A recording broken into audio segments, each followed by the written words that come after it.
স্থানীয় সরকারের এই সিটি কর্পোরেশনগুলোর গুরুত্ব অন্যরকম। সংগঠন গোছানোর ক্ষেত্রেও এই রাজনৈতিক প্রশাসক এবং মেয়রদের একটা ভূমিকা থাকে। তো সেই বিবেচনায় আমি বলবো যে এই নিয়োগগুলি চমৎকার নিয়োগ হয়েছে।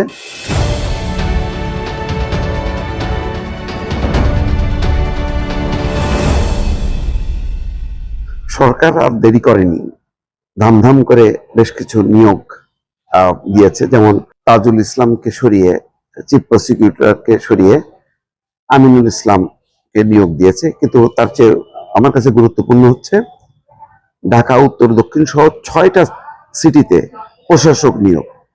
এবং আমি হিসাব করে দেখলাম বেশ চিন্তা ভাবনা করে ভালো কিছু নিয়োগ দিয়েছে। কেন বললাম, এখানে কয়েকজন আছে বঞ্চিত, আর কয়েকজন আছে খুবই ত্যাগী। যেমন নজরুল ইসলাম মঞ্জু, উনি পরাজিত হবেন এটা আমার কল্পনার বাইরে ছিল। তার মতন মানুষকে খুবই দরকার ছিল পার্লামেন্টে। কিন্তু যখন দেখলাম খুলনা সিটি কর্পোরেশনের প্রশাসক হিসেবে তাকে নিয়োগ দিয়েছে, তখন ভাবলাম যে তিনি তো শুধু একটা আসনে হইতেন যদি এমপি হইতেন। এখন কয়েকটা আসন মিলে তিনি দায়িত্ব পেলেন এবং অত্যন্ত যোগ্যতা এবং দক্ষতার সাথে তিনি যে কাজটি করবেন, এতে দলের ভাবমূর্তি ভালো হবে, দলের সাংগঠনিক কার্যক্রমটাও অনেকখানি বেড়ে যাবে। তো সুতরাং এটা ভালো নিয়োগ। তার পাশাপাশি আব্দুল কাইম চৌধুরী, সিলেট সিটি কর্পোরেশন, উনিও এমপি নমিনেশন না পাওয়াতে আমি যার পর নাই খুবই হতবাক হয়েছিলাম এবং মানে খুবই শকড হয়েছিলাম যেটা বলে। এবং এই কারণে আমি তাকে ফোনও করিনি, এত হতাশার মধ্যে ছিলাম যে এই মানুষটাকে মূল্যায়ন করলো না। এইরকম একজন ত্যাগী মানুষ, যার একেবারে যুব দল করা থেকে শুরু করে সিলেট বিএনপি সবাই জানে যে সে কি পরিমাণ আন্তরিক এবং দলের প্রতি তার ত্যাগ আছে। তো যাক, সেই মানুষটাকে প্রশাসক হিসেবে নিয়োগ করায় খুলনায় যেমন চমৎকার একটা নিয়োগ দেখলাম, ঠিক খুলনা সিটি কর্পোরেশনও একইভাবে ঢাকা দক্ষিণের আব্দুল সালামকে দিয়েছে। আমি ভাবছিলাম যে এই মানুষটা তো আসলে কখনো কেন জানি এমপি নমিনেশন পায় না, তার দলে লম্বা ক্যারিয়ার, তো তাকে দক্ষিণ সিটি কর্পোরেশনের প্রশাসক নিয়োগ করেছে। আমি মনে করি দল একটা ভালো সিদ্ধান্ত নিয়েছে।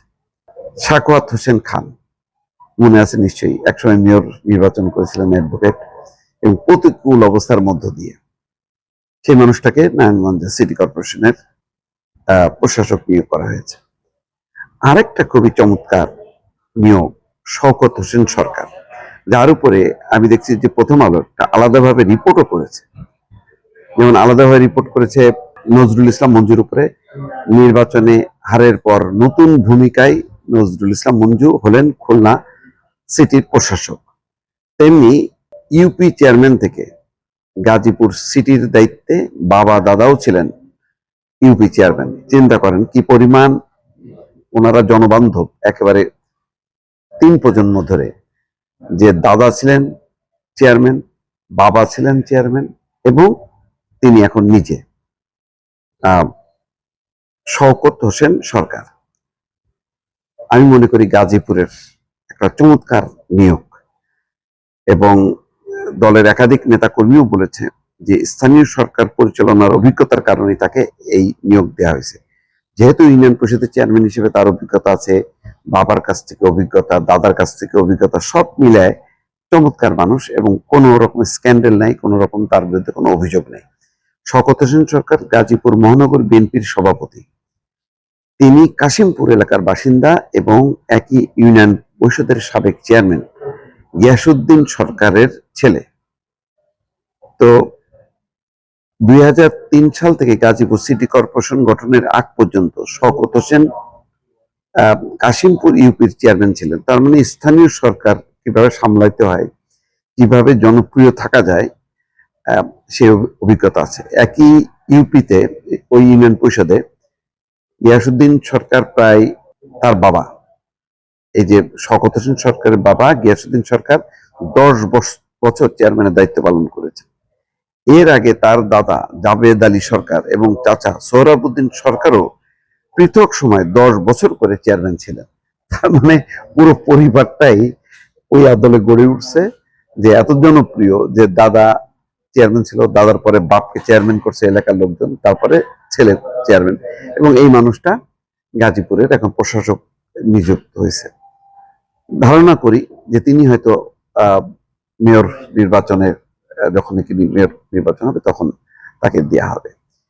স্থানীয় সরকারের এই সিটি কর্পোরেশনগুলোর গুরুত্ব অন্যরকম। একটা হলো যে দলের সংগঠন, আর একটা হচ্ছে উন্নয়ন। সংগঠনও যেমন বাড়ে, দলের নেতা কর্মীরা উজ্জীবিত হয়, তারা উন্নয়ন কর্মকাণ্ডে সম্পৃক্ত হওয়ার পাশাপাশি সংগঠন গোছানোর ক্ষেত্রেও এই প্রশাসক, মানে রাজনৈতিক প্রশাসক এবং মেয়রদের একটা ভূমিকা থাকে। তো সেই বিবেচনায় আমি বলবো যে এই নিয়োগগুলি চমৎকার নিয়োগ হয়েছে। এটা খুব যথোপযুক্ত সময়, উপযুক্ত সময় এই সিদ্ধান্ত নিয়েছে বিএনপি সরকার। মব কালচার শেষ, এই উচ্চারণ কি বাস্তব পদক্ষেপের ইঙ্গিত, নাকি রাজনৈতিক চাপ সামলানোর কৌশল? এখনই শুরু হচ্ছে সরকারের বিশ্বাসযোগ্যতার পরীক্ষা। 600-র বেশি মব সহিংসতার ঘটনা, শত শত প্রাণহানি আর এক রাজনৈতিক পালাবদলের পর নতুন সরকারের ঘোষণা, মব কালচারের দিন শেষ। কিন্তু প্রশ্ন থেকে যায়, নিজ দলের কেউ জড়িত থাকলে কি সত্যি এই সন্ত্রাস দমন সম্ভব?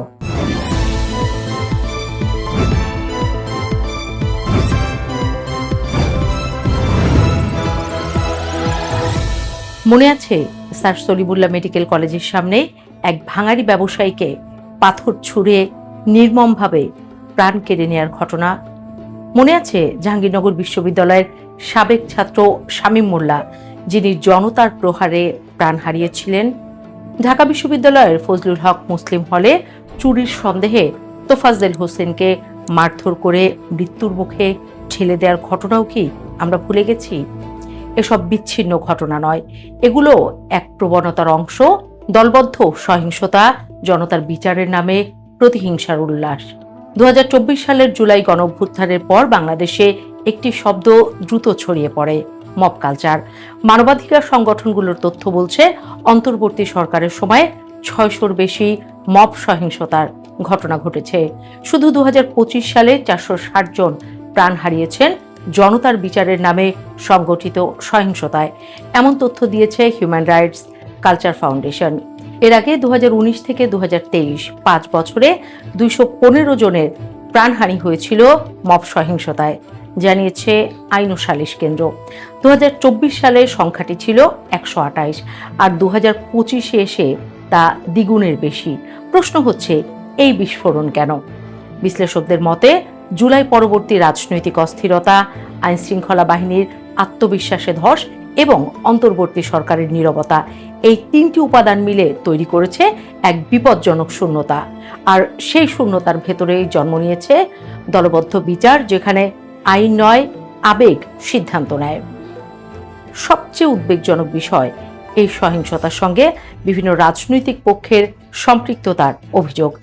কখনো ভিন্ন মতের নেতাকর্মীকে দোষর আখ্যা দিয়ে রাস্তায় শাস্তি দেওয়া হয়েছে, কখনো মাজার, ব্যবসা প্রতিষ্ঠান বা সংখ্যালঘু সম্প্রদায়ের উপর হামলা হয়েছে।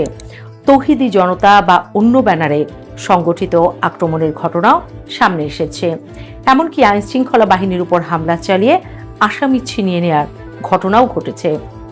তবুও তখনকার স্বরাষ্ট্র উপদেষ্টার বক্তব্য ছিল, মব ভায়োলেন্স বলে কিছু নেই, অর্থাৎ সমস্যাটিকে অস্বীকার করা হয়েছিল। সময় টিভির সাংবাদিকদের চাকরি হারানো, বিশ্ববিদ্যালয়ের শিক্ষকদের পদত্যাগে বাধ্য করা, ডেইলি স্টার ও প্রথম আলো কার্যালয়ে হামলার ঘটনাগুলো যেন একই সূত্রে গাঁথা। ব্যক্তিগত বিদ্বেষও কখনো এই ভিড়ের উন্মত্ততায় রূপ নিয়েছে। সম্প্রতি এক গার্মেন্টস কর্মী হিন্দু যুবককে আগুনে পুড়িয়ে জীবন অবসান ঘটানোর ঘটনাটি তারই নির্মম উদাহরণ। এখন রাজনৈতিক সরকার ক্ষমতায়, নবনির্বাচিত বিএনপি সরকারের স্বরাষ্ট্রমন্ত্রী সালাউদ্দিন আহমেদ দায়িত্ব নিয়েই ঘোষণা দিয়েছেন, মব কালচারের দিন শেষ। ঘোষণা স্পষ্ট, ভাষা কঠোর, কিন্তু বাস্তবতা? মব সন্ত্রাস দমন কেবল আইন শৃঙ্খলার প্রশ্ন নয়, এটি রাজনৈতিক সদিচ্ছার প্রশ্ন। কারণ মব অনেক সময় স্বতঃস্ফূর্ত নয়, সংগঠিত, কখনো কখনো রাজনৈতিকভাবে আশ্রিত। সরকার কি নিজের দলের বিরুদ্ধে কঠোর হতে পারবে? এই প্রশ্নটাই সবচেয়ে বড়। মানবাধিকার কর্মী নূর খান লিটন বলেছেন, পরিস্থিতি চ্যালেঞ্জিং হলেও অসম্ভব নয়। রাজনৈতিক সদিচ্ছা থাকলে আইন শৃঙ্খলা পরিস্থিতি স্বাভাবিক করা সম্ভব। কিন্তু সমাজ ও অপরাধ বিশ্লেষক ডক্টর তৌহিদুল হক সতর্ক করেছেন, যদি বিচারের নামে কেবল ভিন্ন মত দমন করা হয় আর নিজ দলের সমর্থকদের দায় এড়িয়ে যাওয়া হয়, তাহলে মব সংস্কৃতি থামবে না, বরং প্রাতিষ্ঠানিক রূপ পাবে। মব সন্ত্রাসের শক্তি কোথায়? এর শক্তি জনতার আবেগে, এর শক্তি রাজনৈতিক মেরুকরণে, এর শক্তি আইনের দুর্বল প্রয়োগে। যখন মানুষ বিশ্বাস হারায় যে আদালত বিচার দেবে, তখন তারা রাস্তায় বিচার শুরু করে। যখন প্রশাসন দ্বিধাগ্রস্ত থাকে, তখন দলবদ্ধ শক্তি সাহসী হয়ে ওঠে।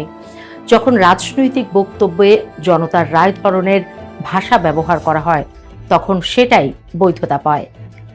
মব সহিংসতা নতুন নয়, আগে ছিল, এখনো আছে, কিন্তু যখন তা ঊর্ধ্বমুখী হয় তখন নিয়ন্ত্রণ কঠিন হয়ে পড়ে। কারণ প্রথমত, এটি দ্রুত সংগঠিত হয়, সোশ্যাল মিডিয়ার উস্কানিতে মিনিটের মধ্যে ভিড় জমে যায়। দ্বিতীয়ত, রাজনৈতিক পৃষ্ঠপোষকতা থাকলে পুলিশ নিরপেক্ষ থাকতে পারে না। তৃতীয়ত, বিচার প্রক্রিয়া দীর্ঘ হলে মানুষ বিকল্প পথ খোঁজে।